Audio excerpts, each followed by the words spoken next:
2023కి bye bye చెప్పే time దగ్గర పడింది. అయితే కొత్త సంవత్సరానికి స్వాగతం చెబుతూ, పాత సంవత్సరానికి గుడ్ బై చెప్తూ ఉంటాం. అదే విధంగా కొత్త సంవత్సరం వచ్చిందంటే ఆ ఏడాదిలో గుర్తుండిపోయే అంశాలు కూడా చాలానే ఉంటాయి. అవి ఎలాగైనా కావచ్చు. లైఫ్‌కి సంబంధించిన ప్రతి అంశం కౌంట్‌లోకే వస్తుంది. అలాంటి వాటిలో ఆరోగ్యానికి సంబంధించినవి కూడా ఉంటాయి. ఈ గడిచిన సంవత్సరంలో కొన్ని అంటువ్యాధులు జనంపై ఎంత ప్రభావం చూపింది? వాటి వల్ల ఏర్పడిన ఇబ్బందులేంటి? ఇక ఇంత ఇబ్బంది పెట్టి వార్తల్లోకి ఎక్కిన వ్యాధులేంటి అనేది ఇప్పుడు తెలుసుకుందాం.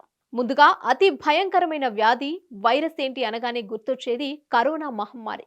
ఎందుకంటే దానివల్ల ఎదుర్కొన్నవి ఇబ్బందులు అన్ని ఇన్ని కావు. కోల్పోయిన ప్రాణాలు గాని లెక్కలేనన్నివి. అవి వర్ణనాతీతం. ఓ రేంజ్లో ప్రజలను వణికించింది. చావుల మోత మోగించింది. అయితే అది కొన్ని రోజుల గ్యాప్ ఇచ్చి మళ్ళీ ఇప్పుడు ఎంట్రీ ఇచ్చింది.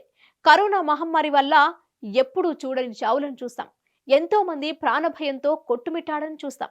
ఇలా ప్రపంచాన్నే వణికించింది కరోనా మహమ్మారి. ఇక తర్వాతి వైరస్ విషయానికొస్తే మిడిల్ ఈస్ట్ రెస్పిరేటరీ సిండ్రోమ్ ఇది ఓ ఇంజెక్షన్.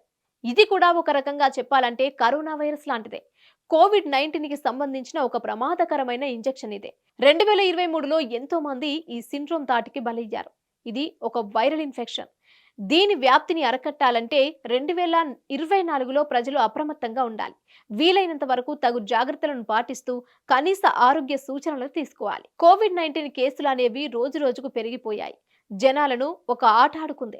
అయితే 2023లో కోవిడ్-19 కేసులు గణనీయంగా గుర్తించడం జరిగింది.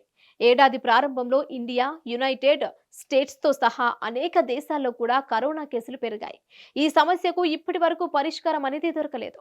అందుకే 2024 కూడా ఈ మహమ్మారిని ఎదుర్కొనేందుకు రెడీగా ఉండాలని చెప్తున్నారు అధికారులు.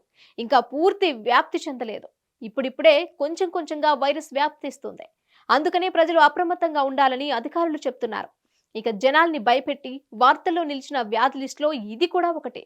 టొమాటో ఫీవర్ 2023లో ఇది పిల్లల్లో గుర్తించబడింది. ఇది ముఖ్యంగా ఒకరి నుండి మరొకరికి ఈజీగా సోకుతుంది. ఈ అంటువ్యాధిపై 2024లో ప్రత్యేక శ్రద్ధ అవసరం. నివారణ కోసం నిర్దిష్టమైన జాగ్రత్తలు కూడా అవసరం. కొన్ని నెలల క్రితం కండ్ల కలక కేసులు కూడా గణనీయంగా కనిపించాయి. పింక్ ఐగా పిలువబడే ఇది ఇతరులకు త్వరగా వ్యాప్తి చెందుతుంది. కనురెప్పల లోపల, బయట కంటి లోపల భాగాలను ఇది ప్రభావితం చేసే ఇంజెక్షన్. దీని వ్యాప్తిని నిరోధించడానికి కూడా తగిన జాగ్రత్తలు అవసరం. కొత్త సంవత్సరం తీసుకునే తీర్మానాల్లో ఆరోగ్యపరమైన అంశాలపై కూడా దృష్టి పెట్టడం ఎంతో అవసరం. మంచి ఆహారపు అలవాట్లు, తగిన వ్యాయామం, ఇంజెక్షన్స్ ప్రబలుతున్న సమయంలో అప్రమత్తత, తగిన జాగ్రత్త ఖచ్చితంగా అవసరం. ఇకపోతే 2023లో జనాలకు వ్యాపించిన అంటువ్యాధి. ఇది కొత్త కొరియా ఆగ్నేయ ప్రాంత నగరమైన హైజు నగరంలో బాగా వ్యాప్తి చెందింది. ఈ వ్యాధి వల్ల తీవ్ర స్థాయిలో జీర్ణ వ్యవస్థలు ఏర్పడతాయి. ఇది కలుషిత నీరు, ఆహారం వల్ల వ్యాప్తి చెందుతుంది.